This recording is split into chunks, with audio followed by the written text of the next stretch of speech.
to the NXT Podcast, your home for weekly NXT reviews and insight. The beautiful part of NXT is that when one dream ends, another dream begins. Find all of your NXT news, recaps, and analysis right here.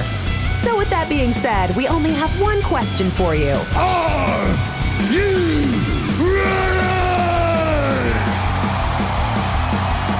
We thought so. Let's get the show started right now.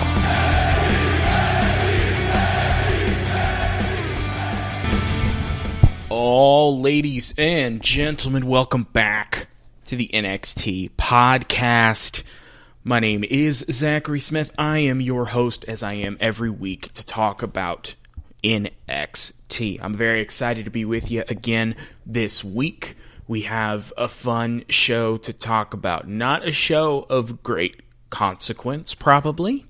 A main event that we knew the result to, but still a very good match, still an interesting show. Now, before we get to all that, we have to talk about the news and the notes, what's going on in wrestling, and we do that in a segment that I call News, which is a carefully selected and curated list of news that I spent a lot of time researching, and it's not me typing WWE into Google and reacting to the news, because that would be unprofessional. But if you were going to do that, probably a lot of what you've been seeing is that WWE and New Japan are reportedly discussing a potential working relationship.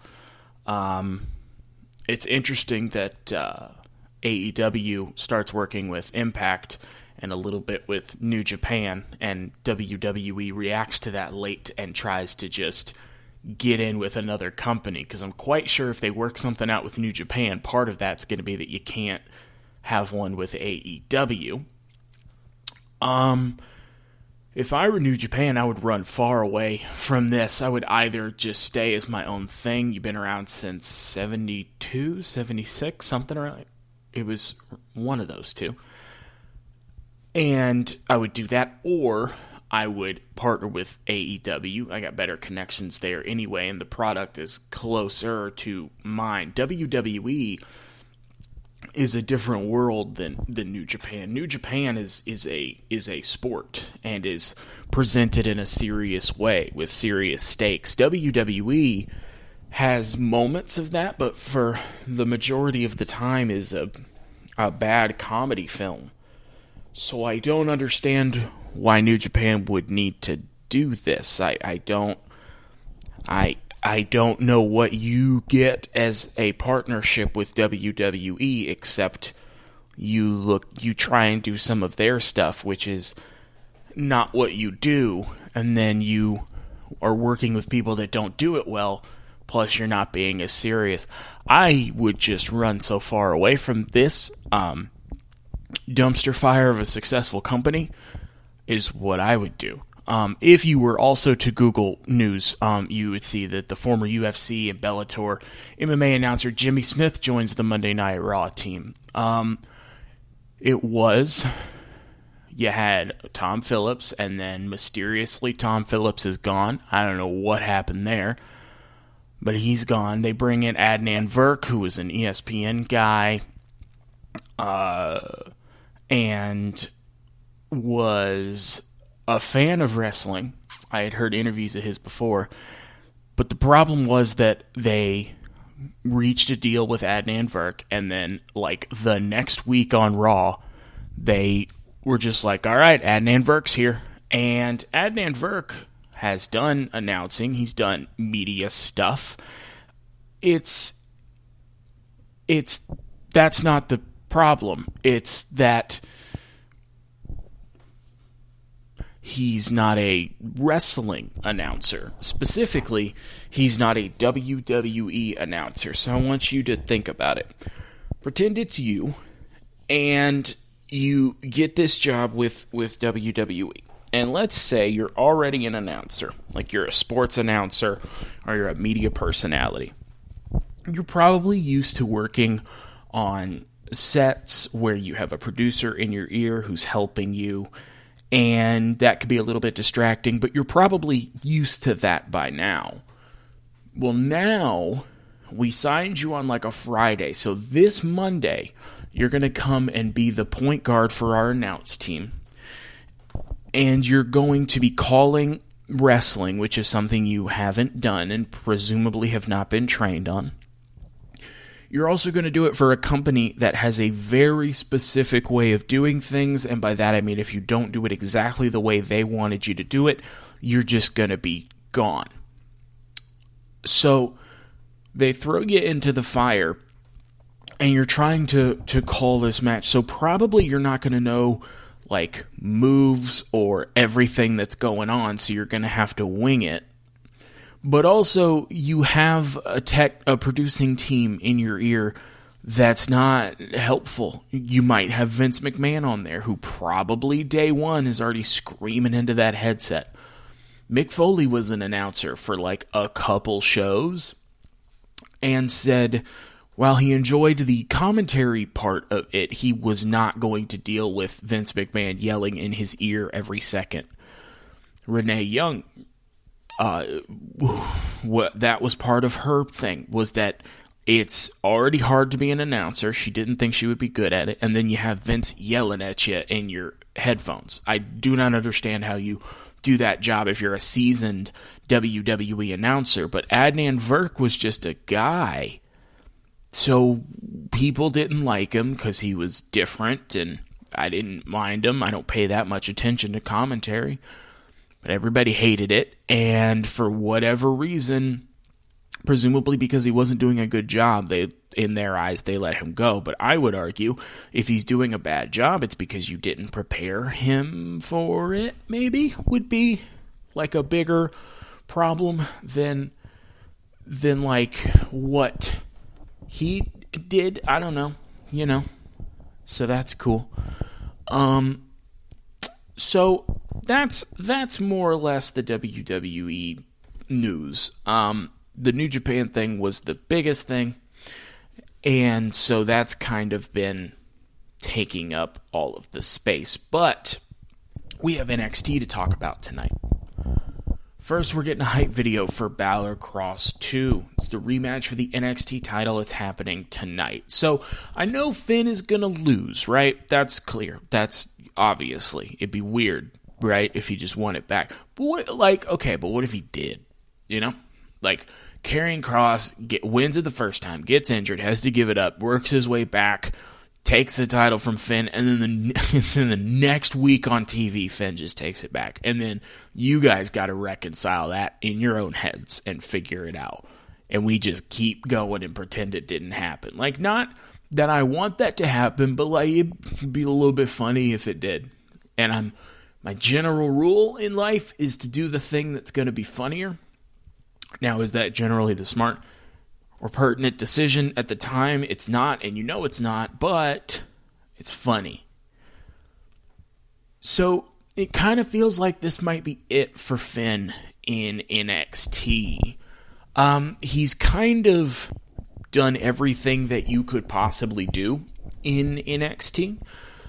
I guess not technically like he's been the guy on NXT at least once when he was first there, and depending on how you feel about this run, twice. I don't think he was the guy when he came back, but I think that when Adam Cole and Pete Dunn weren't in that mix anymore, when Finn was the NXT champion, he was also the guy. There's a difference between being the champion and being the guy. Like, now that he beat Finn Balor, Karrion Kross is probably the guy, but like Pete Dunn could also be. It's more like, are you the first person I think of when I think of that show? So like Raw, I think of like Bobby Lashley and Drew McIntyre. SmackDown, I think of Roman Reigns. So it's just a matter of how important you are to the show, and I feel like Finn was definitely there. Finn has now won that NXT title twice, as I said. He's never been North American champion because that title wasn't there the first time he was there. He also hasn't been tag champion. So I guess you could go there, but at that point, it just kind of feels like a downgrade from main events, and I don't know that he wants to maybe stay on NXT. Maybe he wants to give the main roster a try again. That certainly makes sense. I just hope that any of their many, many writers have like some kind of plan for him when he gets back. Because he came to Raw the first time. He beat Seth Rollins for the new Universal title at SummerSlam. That's the match where the crowd booed the belt every time it was shown on TV, which I always thought was funny, because shame on you guys for thinking that was going to be a good idea, just paint it red. Anyway, gets hurt in that match, also wins the Universal title, so he has to relinquish the title on Raw the next night, kind of like Karrion Kross had to. And then he came back and nothing. I don't know if they were just fed up because he got injured, or they just didn't have faith in him, but they had not really any ideas for him. He would get in a feud with somebody, they would beat him down, usually on a TV match, and then he would come back as the Demon and beat them at a pay-per-view, and the story didn't matter. And then I want to say he got hurt and then returned to NXT, maybe? Or maybe he just took time off and came back, and he was a different guy. Didn't use the Demon character, so it doesn't feel played out anymore, because it's been a very long time since we've seen it. And he's had a lot of success. So, if we have a good idea for him back on Raw, he could be right in that main event picture. But if we don't, he's just it's gonna be the same thing. And I don't know if he's gonna go back to NXT again. Finn's not like a spring chicken. So I just hope that the many writers have some kind of idea. But on a case-by-case basis, I assume they don't, because a lot of people are tagged with the "we got nothing for them" tag for there being so many people whose specific job it is to do that. The announcers are standing at ringside to preview the show, so it looks more like a fight, like a UFC or a boxing match or something, I assume. Frankie Monet debuts tonight. How much do you want to bet I'm not going to like it or care very much? Pete Dunn and Bobby Fish are fighting. That'll be good. Also, the $1 Million Face-Off, Cameron Grimes and Ted DiBiase. Still don't know what that's going to be, but it's going to be fun. I know that. First, for some reason, we have to do Shotzi Blackheart and Ember Moon versus the women's champion Raquel Gonzalez and Dakota Kai. The women's tag division. On the main roster and here in NXT, I feel like they were both just kind of thrown together. Like, on the main roster, they had these women's tag titles for a while when they did not have many women's tag teams. Hell, they didn't have that many men's tag teams. So they had these titles, and then they put signs in the crowd that said, "We want the women's titles." Tag titles. And then eventually they finally debuted them. But they haven't had a ton of a point, just because there's not so many women on the roster that you're going to have a bunch of different tag teams, so you just end up with nothing matches that kind of circle around each other. NXT has largely the same problem, but it's even worse because their titles were made in a response to a screwy finish where the NXT folks should have taken the main roster titles but didn't. Whole stupid thing. So it just kind of feels like we wanted to have these titles, and so we're throwing this together. And that's fine. It just doesn't feel like something important. It feels like they put it on the show like to make sure that they don't forget about it. Like, we're going to come up with a really good idea for this women's division, but in the meantime, to get us through this week, let's put this tag match on, kind of thing. Shotzi and Ember double team Dakota Kai, and they pick up the win. Not surprising. They do not care how Dakota looks as a character, and Raquel is the literal women's champion, so you're not going to pin her. Raquel attacks him after the match, and then they head off. So now it's Pete Dunne and Bobby Fish. This is kind of a random match on this card that has a takeover main event. I mean, it is, however, good to see Bobby Fish in the ring again. I'm glad he's back. They're having an alright match. Oney Lorcan makes his way out. He looks angry, but that's also just his face.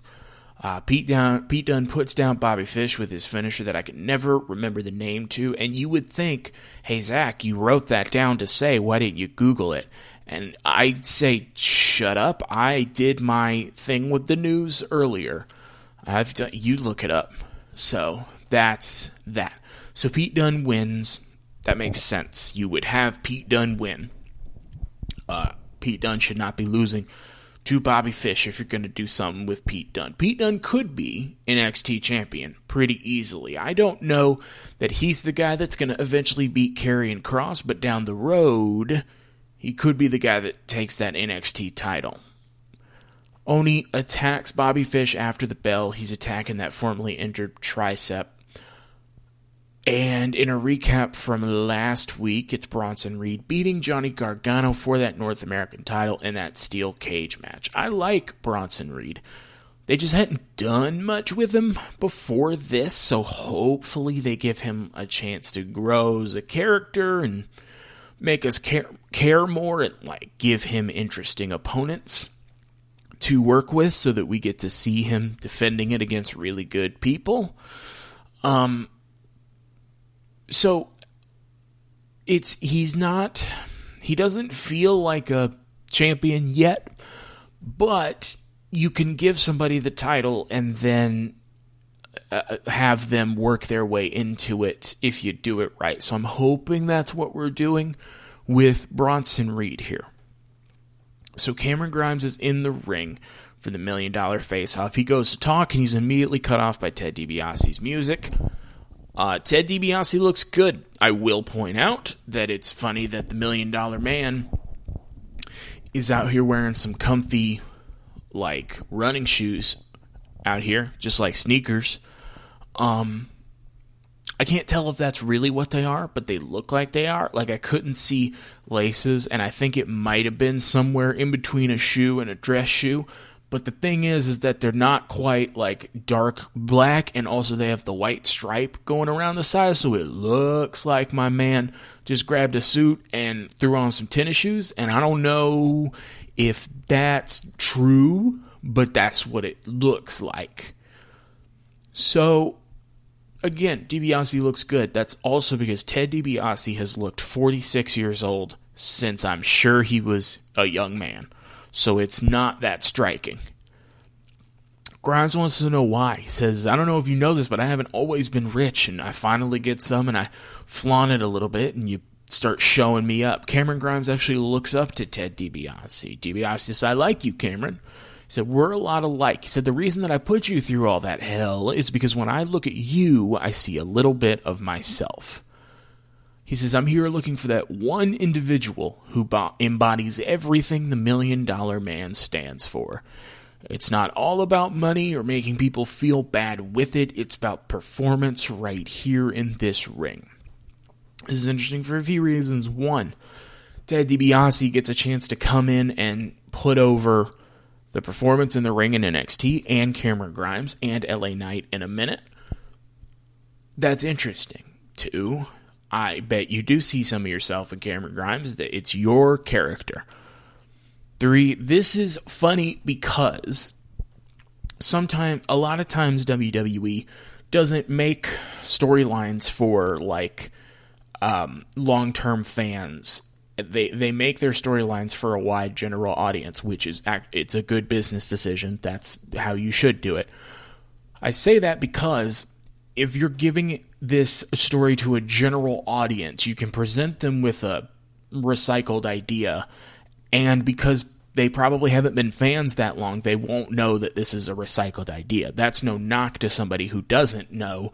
I'm not going to get on you for not having been a fan for long enough, but it is something that WWE does do because they know they can get away with it. Now, I say that to say we have done this story before, where Ted DiBiase is passing along the legacy of the DiBiase name. He did it to his son, who was in WWE in the mid-2000s during a real dark, if you weren't a fan, then real dark period in a lot of wrestling fans' lives. A lot of fans stopped watching right around then. But Ted DiBiase took his son, who I think was Ted DiBiase Jr., under his wing. His son had the $1 Million title, and he was kind of like a mouthpiece for him for a bit because his kid wasn't a great talker. And that didn't go anywhere. He started teaming with Cody Rhodes and got with Randy Orton and Legacy, and they got to work with DX, and everybody says that like it's a cool thing, except DX made him look stupid a lot, and Randy's the one that came out the winner of their feud, so I don't know how much it did for him. Neither of them are in WWE anymore. But we've done this story. That's not a bad thing, and it actually works better with Cameron Grimes than it did with his own son. So I like it. I want to be clear that I am not crapping on this. It is just funny that we found a situation where we can recycle the Ted DiBiase passing the torch to a different character story. So that's why he's been putting him through all that. He says, I'm saying that you've got it, kid. I've seen it. But since you've become rich, you've lost your focus. Before they can get further, they're interrupted by LA Knight, who I just remembered is on this show. I want to be very clear. The NWA and Championship Wrestling from Hollywood and all this stuff, Eli Drake was great. I would see clips of him. Loved it. He's a fantastic talker. He's really good in the ring. He's got everything that you could want. He's got a lot of charisma.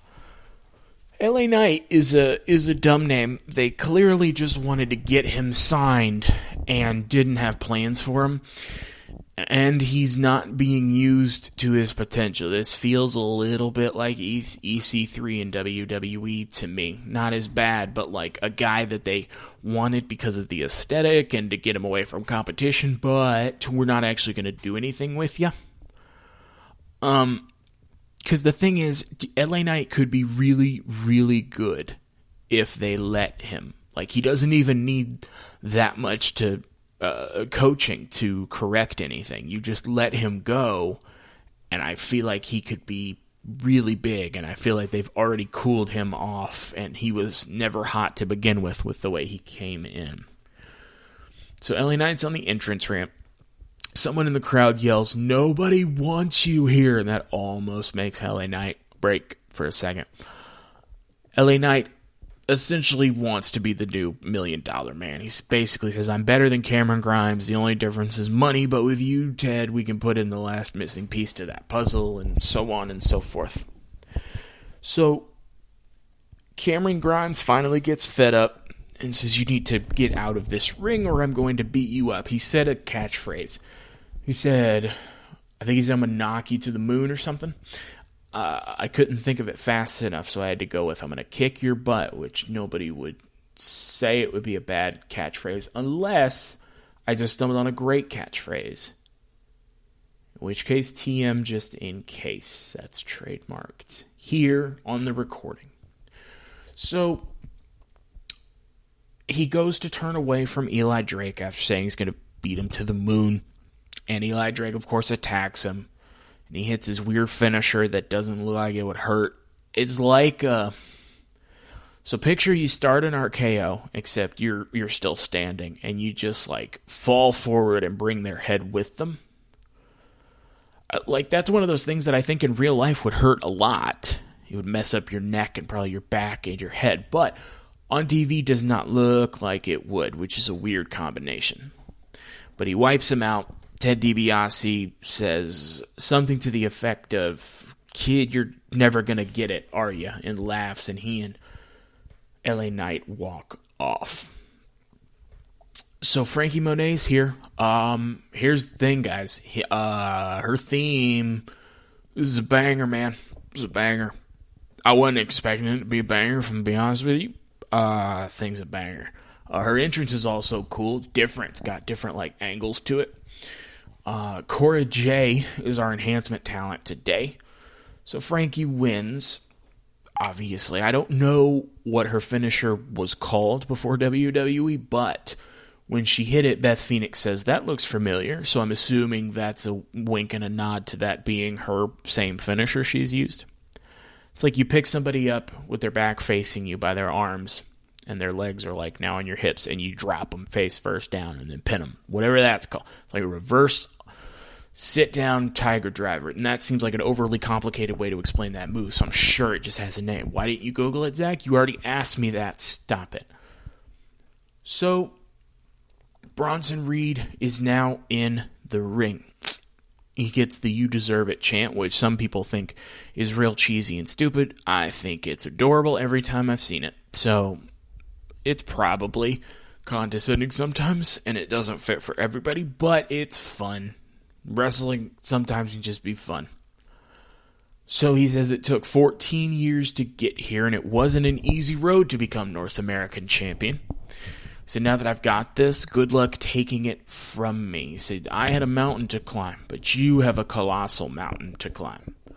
Because he's a colossal Bronson Reed. So that was his trademark. If he had said, you have a mountain to climb and you're going to get up and I'm going to kick your butt. Do you see how it already works like as a theme, dude? Like, that's still TM. Before he can really do anything else, he's interrupted by Legado del Fantasma. Santos Escobar would be a great first opponent for Bronson Reed. He's really good in the ring. He's a good talker. He's a good enough bad guy that people would care. Yeah, awesome. Good decision. I like that a lot. Santos said that speech was making all of us tear up. One of his boys had Kleenex in his jacket pocket, which I imagine wasn't very comfortable.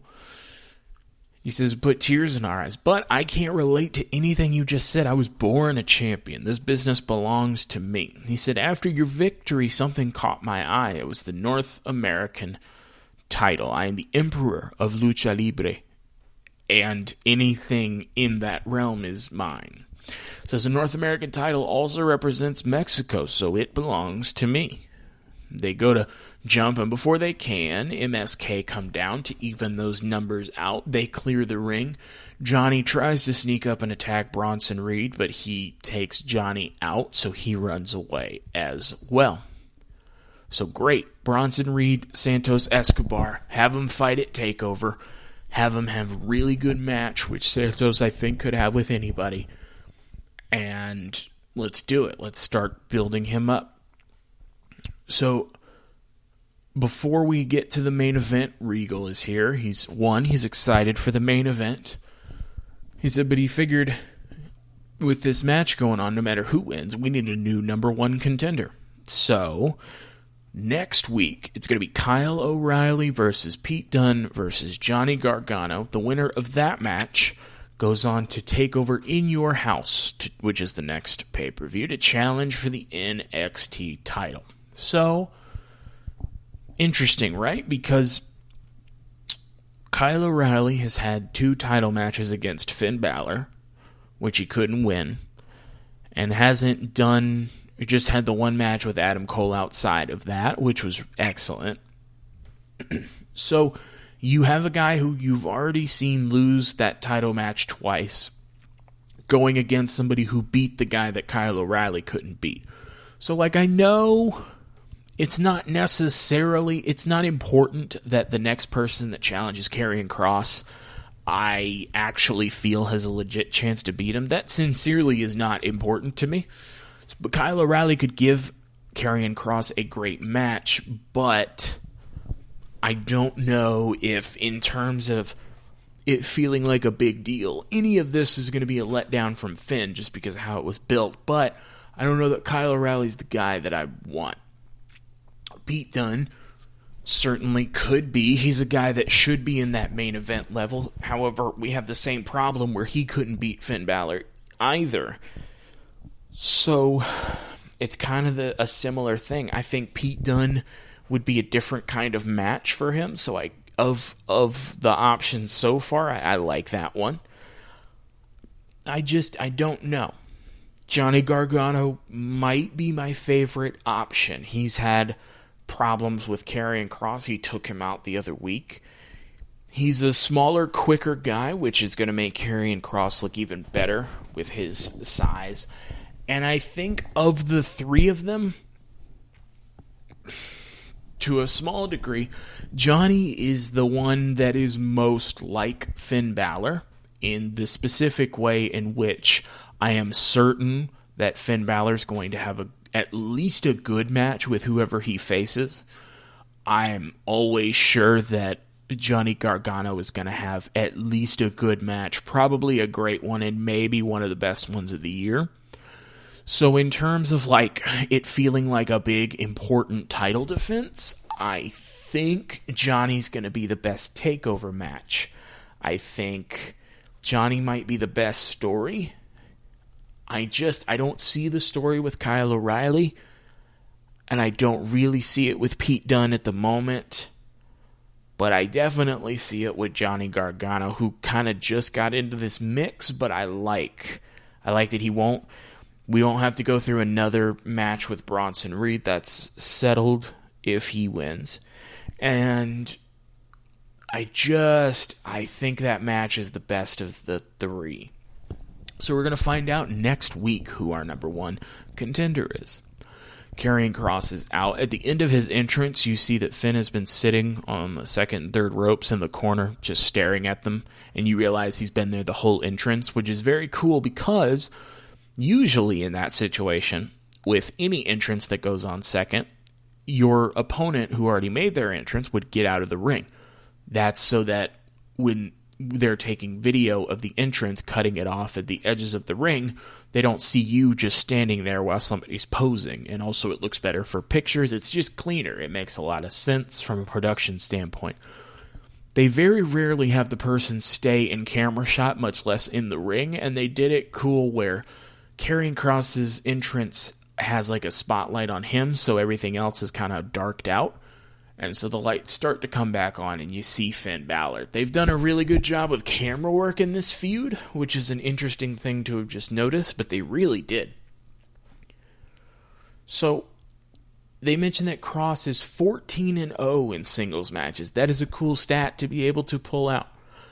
I thought this match would get more time, being such a big main event. It feels like we didn't need all of these other matches. Maybe we could have not had one of them and given this match more time to breathe. I don't know. It was like, 15, 16 minutes? So they're having a good match. I don't think they had the time to ramp it up the way they did in their previous match. But Kross hits 2 clubs to the back of the head and has to stomp on Finn Balor and then lock on the choke to beat Finn Balor. So he does finally beat Finn Balor and put that away. So Karrion Kross moves on to defend his title, hopefully against Johnny Gargano, and will continue to build that up, and hopefully he just stays healthy and stays on a roll, and then we'll keep this going until we've built somebody up to take him down, and that person will take the baton. So we have that part set. Now Finn Balor, I don't know. Could you have him come back to NXT? Sure you could, but one, I don't know if he wants to, but also I don't know what else you do with him. And you're not putting him against Kross again, so he's not going to be in the main event. You're probably going to have to insert him near the North American title or tag titles, which again just feel like a downgrade from the main event. Like it's not that it's main event or bad, it's just that if I go from facing the NXT champion for that title to facing the North American champion for that title, that is inherently less important. So it feels like that was Finn's last match on NXT. So again, if that was, then I hope that they have some great ideas for him. I hope his health holds up, and I hope that he has that run that he should have had the first time he was on Raw. But that's about it for NXT this week. I think I forgot to mention up top, but you can always follow me on Twitter. I'm at ZachNXT. That's at ZACHNXT. I want to hear your thoughts on this main event. What do you think of Ted DiBiase being back? Who do you think the number one contender is going to be? Again, at ZachNXT. Let me know. But for now, that is it for NXT, so that is it from me. I have been Zachary Smith. You have been fantastic as always, and thank you for listening.